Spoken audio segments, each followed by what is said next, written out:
Hi, everyone. Welcome back to Buffalo Sports Insider, your place for everything sports, everything Buffalo.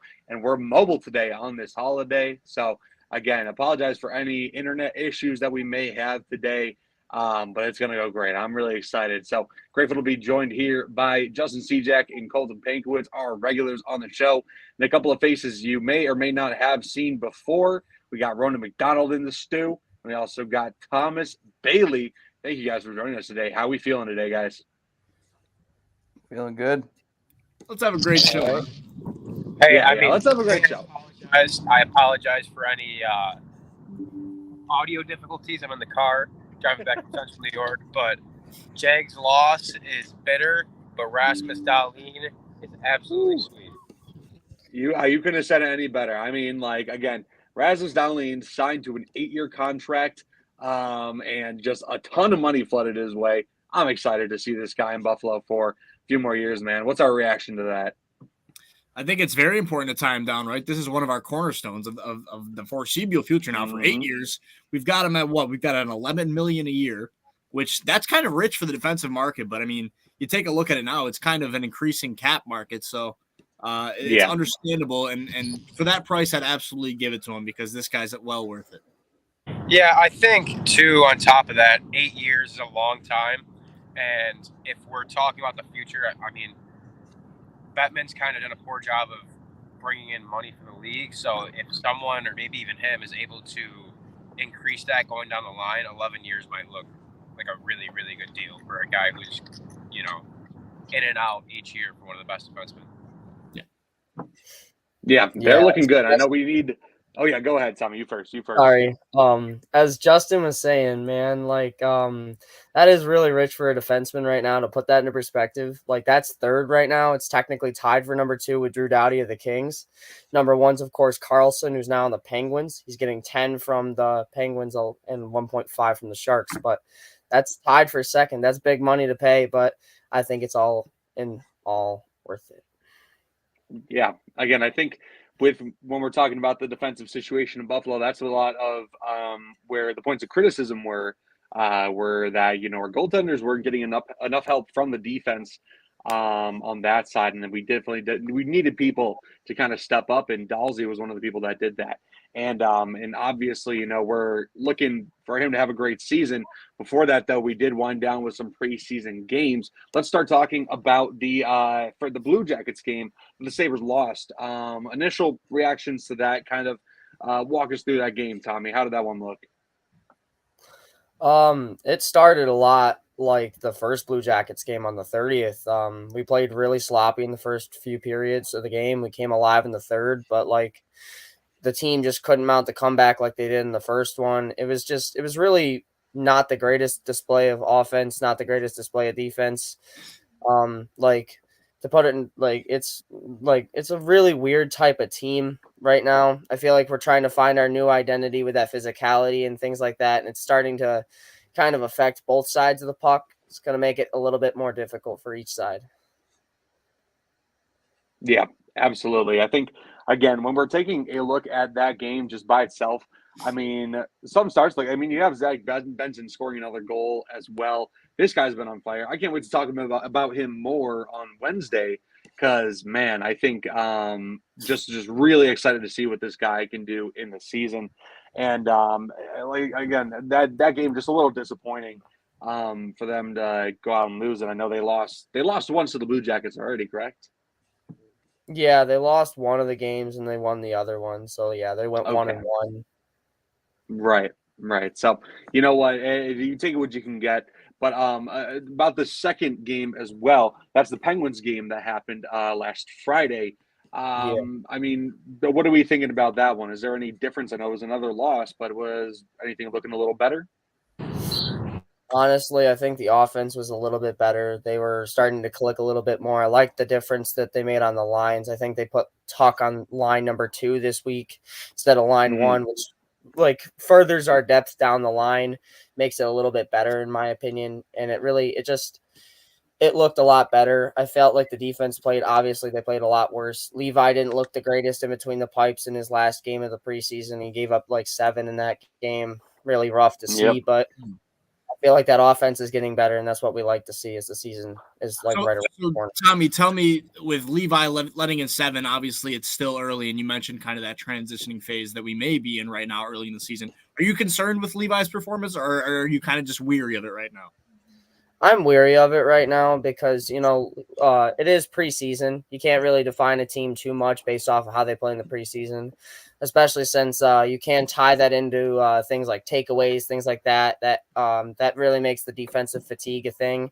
And when you're playing those young guys that are vying for the last spot on the NHL roster right now, and you're giving different guys looks, they're more susceptible to make mistakes than the seasoned veterans we have on the team like Okposo and Tuck.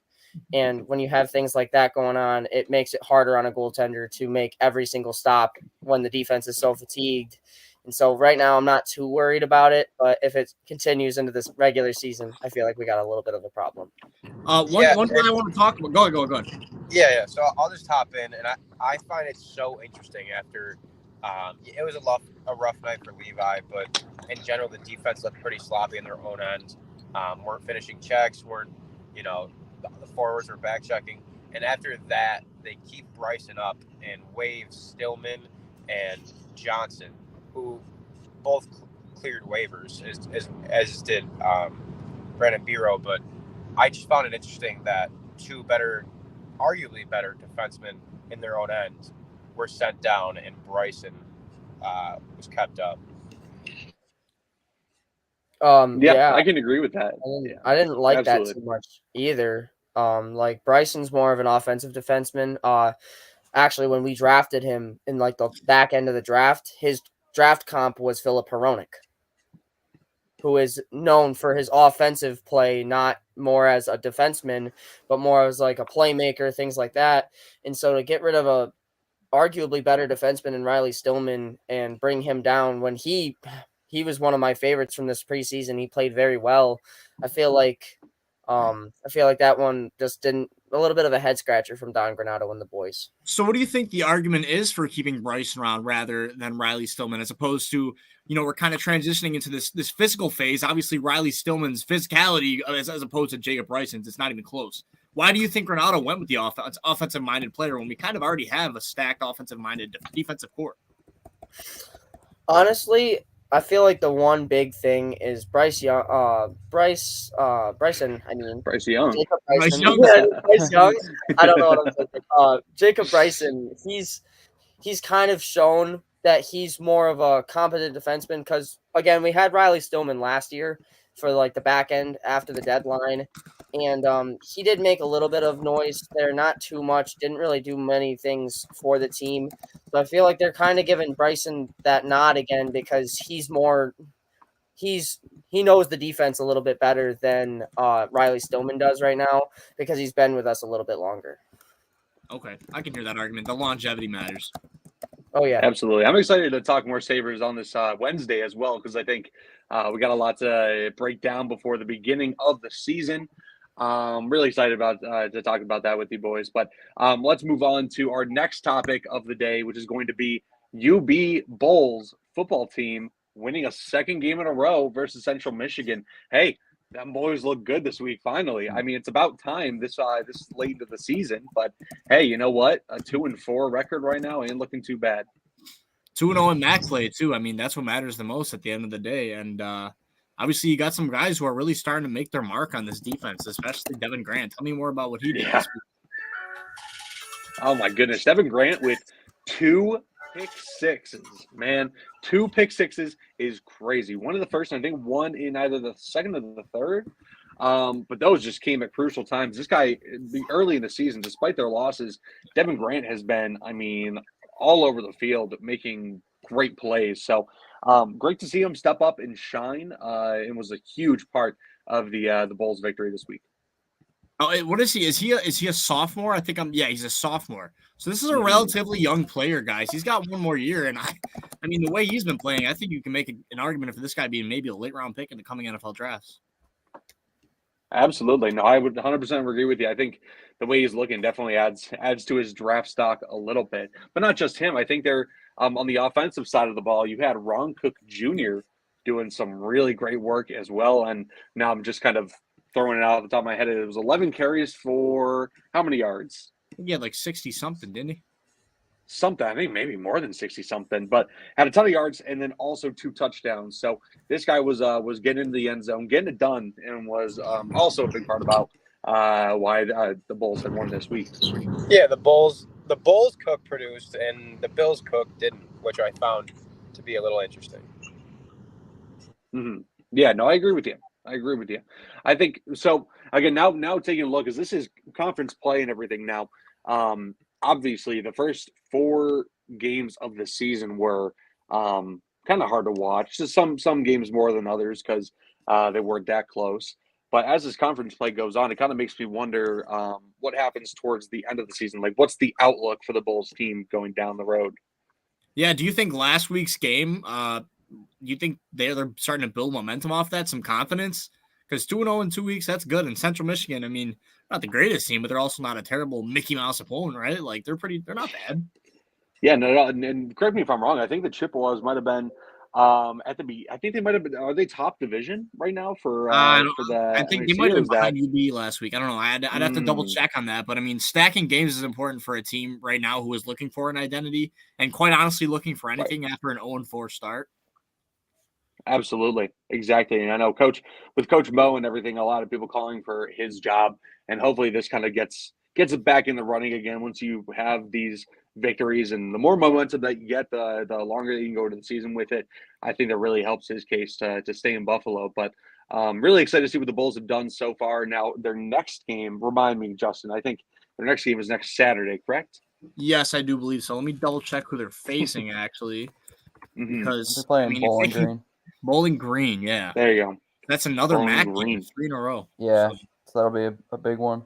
Yeah, I mean, if they can keep stringing these wins together, I mean, I'm not saying they're going to get anywhere significant, but I mean, it's a good confidence booster at the very least. They start off slow. That's the theme with UB this year is they've been starting off slow in regards to the whole picture and in games. I mean, it's a slow start. Then you take a look at Central Michigan. They start off a little bit faster than usual, and they come out with a victory. So, I mean, maybe now that we're kind of halfway through the season, they'll start to gain that momentum to start these games. You can't fall off flat, and that's kind of what the Bills did. Any team that falls out flat in any victory, that's a bad recipe for victory, you know? Exactly. I'm glad you brought up the Bills because that leads us into our next segment about the Bills versus Jaguars in London. Crushing loss. Well, not crushing. I mean, it was 25-20. It was a one-score game the entire game, but just didn't look great. But hey, you know what? Let's let Justin elaborate on it a little bit more through this stand-up. Take a look at the video. The Bills' trip to London did not go as planned as well. Quite frankly, all of the London bridges came falling down for Buffalo. A stagnant offense plus an exhausted defense was the formula for a Bills disaster loss against Jacksonville in London.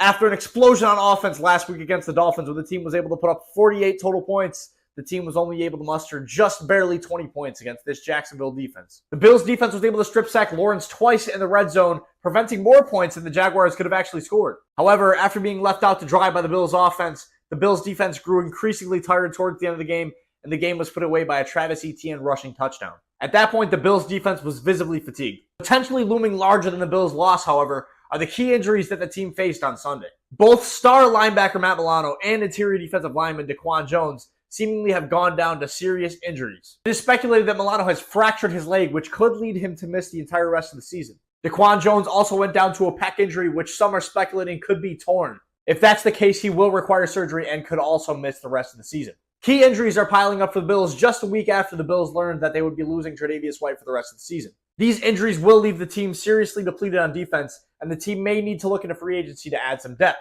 Next, the Bills get ready for a game under the lights in Orchard Park, where they will take on Brian Daboll and the New York Giants. A homecoming for Brian Daboll, who actually comes from West Seneca, New York. Kickoff is currently set for 8:20 p.m. For Buffalo Sports Insider, this is Justin Cejak. Enjoy your day, folks. Yeah, great job, Justin. I got great work on the stand-up again.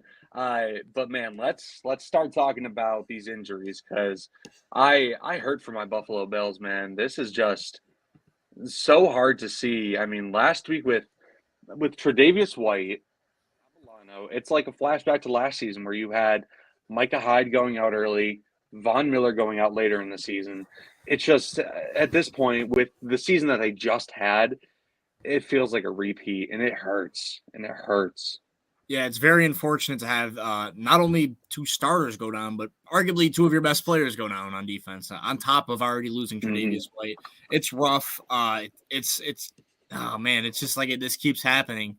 Last season, I think you can even make arguments for the seasons Mhm. before, but you can't complain. Injuries are inevitable in a game like football, and this does happen. And I don't know what this means for the Bills defense, but they're gonna have to figure it out quick because you can't start losing games in the middle of the season. Yeah, and I think they had a pretty easy October coming into it before they obviously dropped under the Jags. But going forward, compared to last year, I mean, they lost Hyde and had DeMar Hamlin to fill in. Obviously, there's a little bit of a gap there talent-wise. And then lost this year Matt Milano and Daquan Jones. And Justin will beat his own drum to that Daquan Jones is the best one tech in the NFL. So if he's out, and once he was out, both him and Milano, I mean, ETN basically had his way with the defense in the rushing game. Trevor Lawrence really didn't struggle too much in the passing game. And so if those were those instant implications, a Dorian Williams and maybe a Puna Ford or Tim Settle fill in, I feel like it's not as dramatic of a drop off as it was last year from Hyde to Hamlin, but that's an all-pro player and maybe what would have been a potential all-pro player in DeQuan Jones. Yeah. So, see, my thing is too, I mean, with the implications of these injuries, we got to see a lot of the second and third stringers playing on defense yesterday. And to an extent, I feel comfortable because, hey, yesterday they were able to, I mean, held them to however many points for so long yesterday. Came on the field, got stop after stop, time and time again, and we'll get into it a little bit later about exactly who led the charge on that. But again, with those second and third stringers, they weren't doing too bad aside from a couple names here or there. Um, but man, like with our offense and everything like that, you just hope that they can sustain a drive long enough where our second and third stringers aren't being relied on to do so much in place of the absences of Matt Milano and Daquan Jones. I will mention that I think the Bills are very fortunate that they do have good depth, as you mentioned. Puna Ford as a third defensive tackle, that's really incredible depth. This is a guy who started for the Seahawks for the past 4 years, and not only that, he did that at a pretty good level. So this guy, he's going to slot in, right? He's been inactive the past couple weeks, actually, because we do have such a good rotation. He's going to have to step in and make an immediate impact because, to be quite honest, after a strong preseason, I really haven't loved what I've seen from Tim Settle. So they might be relying on Puna Ford quite a bit here, who I know you guys were high on early in the season. Got him for cheap in the offseason. It's time for him to step up. And then as far as Dorian Williams, you take a look at that linebacker position. That's a position that tends to translate quicker into the NFL as opposed to maybe a tight end or a quarterback. So hopefully you can rely on Williams' athletic traits, and maybe there won't be a meteoric drop off. You hope that's what the case is. Yeah, absolutely. I think again, just a lot to think about as far as the defense. And we talk about the range of the defense, the depth of the defense, how much that we do have. So I'm confident in that the trenches there that we'll have the people needed to back up. Again, the linebacker situation, not as much. I feel again, Dorian Williams was okay yesterday filling in for Matt Milano, but I actually really liked how Tyrell Dodson played, by the way. yeah, I thank you. I was good. Yeah. That's what I was going to say. I think Tyrell Dodson, as much as we trashed on him in the preseason because he didn't play great, played himself out of the job. I mean, he maybe it was just because he was playing middle linebacker that he wasn't shining. Maybe his true spot is outside linebacker. I agree. He had some great plays, found himself behind the trenches, making some good plays on Trevor Lawrence and doing all that. So again, I think it's a conversation to be had about how far that goes. You obviously the argument will be made. Will they make a move to add to the team? How long would you say the leash is for Dorian Williams and Tyrell Dodson for a position that's so valuable in this McDermott defense? I will say, I'll hop in and I'll say with a guy like Dorian Williams, a lot longer than Dodson, just because Dodson had that chance in the preseason. Obviously, it was for Mike, not weak side linebacker, but beat himself out of the job. Obviously, Bernard won the job despite not playing a snap of the preseason. So I would say Dodson's leash has got to be pretty darn short, whereas Dorian Williams reminds me a lot of what Tremaine Edmonds was supposed to be, and was in a lot of the sense an athletic freak who could get across the field like no other. And he had a few good plays yesterday. One was breaking up a slant. Another one was just finding the back of the hole. Obviously, nobody in the NFL can compare to Matt Milano. He's arguably the best in position, an All-Pro last year. But I think that leash with Williams would be quite a bit longer. And in terms of free agency, I really don't know who they would go after outside of like a Rashawn Evans, ex-Tennessee, ex-Atlanta, first-round pick from Alabama about 5 years ago.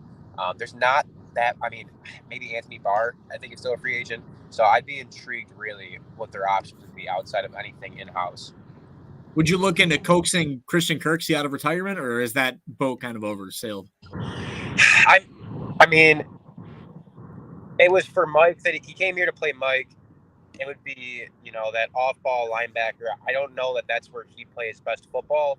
But obviously the main reason he did retire seemed to be that he got beaten out of the spot or didn't have a chance to pursue that spot.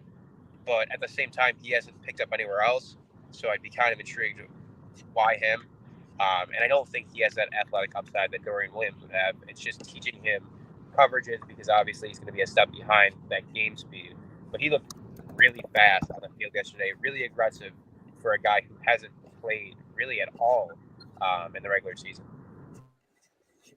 Yeah, say, absolutely. Now I do want to get into some more. Overall, oh yeah, go ahead, Ronnie. Yeah, you go ahead. I'd say overall, the defense, they let up a good amount of rushing yards, but they made plays when we needed to, especially before the end of the first half. It was just the offense couldn't stay on the field, so the defense just wore down and wore down. So I think as they keep playing, people will step out, and it might not be as bad as people think going forward. Just people got to step up. I can totally agree with that. I do want to ask about, yesterday's game, 19 total penalties has to be talked about. I mean, because I think it would be a shame not to just to glance over it, but 19 penalties today. Ronan, do you think that was warranted on the Bills? They had 11 penalties for 106 yards. How much of that do you think is warranted? What do you mean warranted? Warranted. Did the Bills deserve to get those calls? Again, were they calls that the Bills? Yeah. Again. Yeah. Yeah, I don't know. I think as a fan and as the result we saw, some of them probably were just a little bit of a head scratcher. But if we'd have won that game, we probably wouldn't have even been talking about the penalties. So It's just depends on how you look at it. Obviously, it wasn't what we wanted to see, and a lot of them were just It was a lot, but yeah. Yeah, and I can agree with that. I think again, one of the again, you see on social media that one of the biggest outrages as far as penalty goes was Jordan Poyer's hit on Calvin Ridley. I think that's a tough one to call for the referees, and it did again extend that long drive for the Jaguars. So a bit of a game changer, just really interesting. We got a question from Tiny Senpai who says, do you think that Jags staying in London longer gave them an advantage? That's a good question. That's a very good question. I'll open the floor to the guys to think about it. Yeah, I mean, hopefully my service is good, but it gave them a giant advantage. And it's kind of been roaming around Twitter that the Bills were an experiment. And while I don't think that experiment had anything to do with Matt Milano, his leg/knee injury, could have something to do with Daquan Jones' pec injury, but the guys came in and J.J. Watt said it during halftime that all the guys he talked to said they were drained, they were tired, and the Jags didn't have that because they played in London the week before and had 8 or 9 days to adjust to the time change and the jet lag already, whereas the Bills flew in on Friday, despite that was at the advice of a sports psychologist or someone who is very knowledgeable in it. And it obviously didn't pay off. And Sean McDermott kind of admitted that after that, all the players said they didn't have a spark and that they would look to do things differently next time. That's not verbatim, but that's kind of what I took from it. So 1,000,000%, the Jags had the advantage in the game. The Bills, it was probably 50% Bills fans, 45% people just wanted to watch the game, and 5% Jags fans. So the Bills had the advantage there, but in the physicality of it, like the Jags looked a lot cleaner. It looked like a normal game to them, whereas, the Bills didn't. And the Jags last week didn't look very good against the Falcons, who were both, neither team looked good coming into that game. And then there was an obvious tempo change for Jacksonville, which they looked almost more comfortable than they have all year. Yeah, I agree with that, Colton. I think so. Thank you, Tiny, for the question. We do appreciate it. Want to move into one last thing for our Bills segment here. Let's talk about the man, AJ Epinesa. Man, that dude had the game of his career, man. Like, again, I you see him coming off the front, batting down the ball again. It's like deja vu from last week. So cool to see. Tommy, tell me a little bit more about how AJ Epinesa's kind of grown into this role. Well, for starters, AJ Epinesa, a lot of people view it as a project. That's why he fell to the second round in the draft. They thought that he needed a team that could develop him well, and I thought Buffalo fit really perfect for that, especially now that we got Von Miller, Greg Rousseau off the edge too. He didn't have to be counted on as the guy in Buffalo like many people thought he was going to have to be, and that kind of took a little bit of pressure off of him. And I feel like he's kind of developed into this role a little bit better, like a 20-30% of the snaps guy. And it showed in these last few weeks. He had the strip sack on Lawrence in the first half, prevented him from getting a field goal, touchdown, any type of extra points that would have helped the Jags win. He had a couple bat downs at the line and everything, that long reach that many people loved from him. Like he's grown a lot, and it's fun to see. Yeah, and I don't want to interrupt anyone, but I was a person that was surprised that Epinesa wasn't moved before the season rather than Boogie Basham. So at the time I was a little shocked, but he is playing himself into possibly another contract, and the reach is there. He's batting down balls. I don't know what the number is, but in Jacksonville it had to have been 3 or 4, all in a short span. And then last week he looked good as well. And the argument of the pass rushers in Buffalo haven't been able to take down the quarterback has been put to rest, because it seems like everybody on that defensive line has found a way to get to the quarterback. And it was still true to this week. A bunch of injuries and a lot more opportunity to come for AJ Epinesa. I agree. Okay, one last thing that we want to mention. I want everybody's very quick opinions on this. Hey, Khair Elam, keep him, cut him. You guys tell me. I would say, I think it's a difficult one, but I'd say cut him for the simple fact that he's kind of been through 3 different phases as a team member. He's been as the guy, didn't prove to be. He's been the depth player, has not shown that he can be. And he's even been the backup and having to come in for an injured player similar to that depth role. And he still has not shown that he's capable of making it work. I feel like at that point, there's not much to do for him. I feel like he just needs a different scheme, something. And he is relatively young, yes, but I feel like it's safe to say we should cut him. I'll say keep him, because this is a very smart, obviously, defensive coordinator who is now Sean McDermott, and you would love to think that he can put his players in the best ability to succeed. We obviously talk a lot about how Khair Elam is that man coverage guy. This guy's sitting in zone all day, and he's getting eaten up because of it. This is on the coaching. Khair Elam has elite traits. He has good size. He has good speed. This is a guy who can succeed in the lead if put into the right scenario. He's a physical corner. He's a man corner, and the Bills should be looking to add hybrid looks into their defense so that they can excel him to the best of his ability. And if you're not going to cut him, then trade him. You may as well try to get something out of him. And I'm sure someone like Baltimore, who runs a lot of man, would love to have a guy like him. Sure thing. Ronan. Yeah, I would say we really don't have any other option right now, and it was his first game in a while, so we kind of have to play him. And what Justin said, we got to play into his abilities and just see what he can do. Hopefully, he gets better. Sure thing. Colton. If Colton is still with us. That is. We lost him. we lost him. We lost him. And I'll just say real quick, I kind of do want to see him grow and stay in the Buffalo culture. It would be nice to see him get coached a little bit more. So keep him maybe for season, maybe one more. Again, nothing happens. You can get some good trade value out of him. Really excited to talk more about the Buffalo Bills as we go into Wednesday as they take on the Giants this upcoming Sunday. Brian Dable returns to Buffalo. Super excited to see that matchup. Again, I know the Giants haven't been as good as everybody was expecting, but still should be a fun game. Thank you guys for joining us very much. My name is KJ Zelezinski, joined with Justin Cejak, Colton Pankowitz, Tommy Bailey, and Ronan McDonald.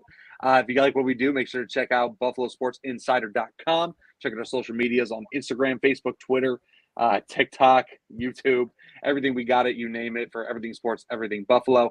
Enjoy your week, guys. Take care, be safe, and take care. See you later.